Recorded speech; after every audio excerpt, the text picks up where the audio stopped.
Guys, pauwi na kami ngayon. Ito, doon sila sasakay kay Lance, tapos kami dito kay Mel. Nak, ingat kayo ha? Oh, Madi, okay ka lang dyan. Nak, mag-take out kayo. Ingat ha. Ate Ikay, sleep well. Bye-bye. Kami guys, dito kami sasakay. May driver din kami. Asan yung driver natin? Mainit dito guys, pero okay lang. Nakuha mo na, mahal? Back to reality. Back to work ulit. Doon sila Kona guys, nauna sa amin. Gre-retouch lang tayo gamit yung ating Sunglow sunscreen. Ingat kayo guys ha.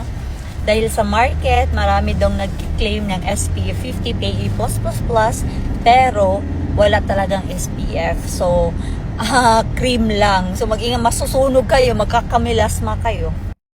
So, pag expose kayo guys sa init, dapat lagi kayong magre-retouch. Kasi napaka-importante mag-retouch lagi.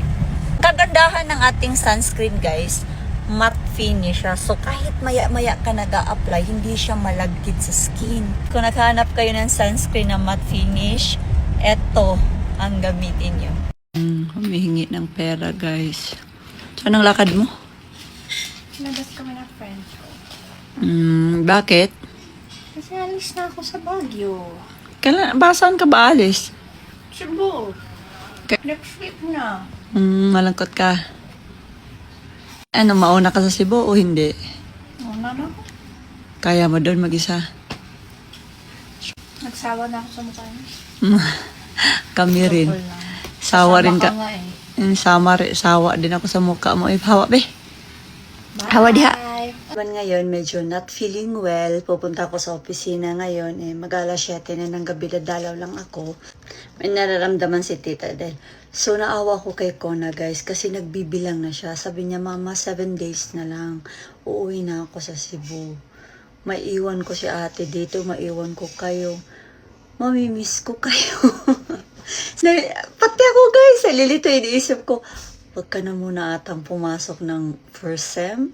Antayin mo na lang na sabay-sabay tayo. Hindi ko alam. Pero siya, porsigido siya.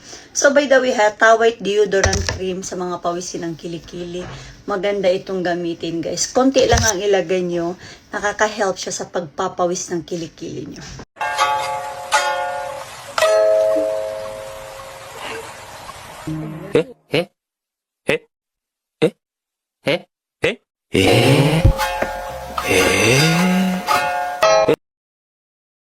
Sige, go. 1, 2. Laps ha, 2 laps. 1, ready, go!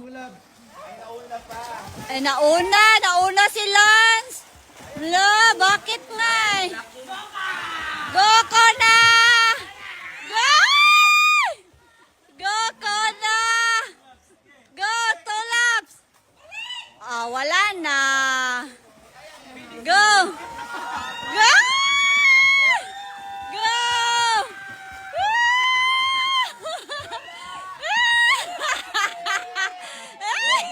Nanalo ko na guys.